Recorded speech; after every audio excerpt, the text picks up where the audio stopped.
আল্লাহ বলে, নবী, আপনার উম্মতেরা গুনার পাহাড় করে ফেলছে, আমি জান্নাতে যেতে পারবো না।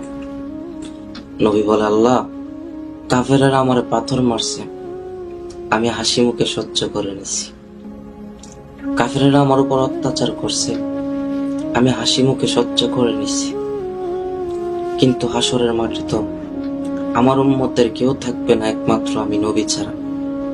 আমার গুনাহগার উম্মত গুলা যখন হাসরের মাঠে নাফসি নাফসি করে কাঁদবে, আমার গুনাহগার উম্মত গুলা যখন হাসরের মাঠে আমার মুখের দিকে তাকায় নাফসি নাফসি করে কাঁদবে, আমি নবী তো সহ্য করতে পারবো না।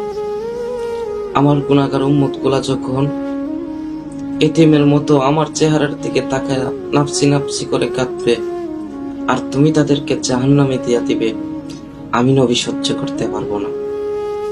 আল্লাহ বলে, জিব্রাইল, একটা মা যদি তার বাচ্চারে হারাই ফেলে যতটুক ছটফট করে, আমার নবী তার থেকে 1000 গুণ ছটফট করে তার উম্মতের জন্য। জিব্রাইল, তুই আমার নবীরে বলে দে, আমি তার গুনাহগার উম্মত গুলারে হাসরের মাঠে জান্নাতে দিয়ে দিব, কিন্তু তাদের ভিতরে আমার নবীর প্রেম থাকতে হবে।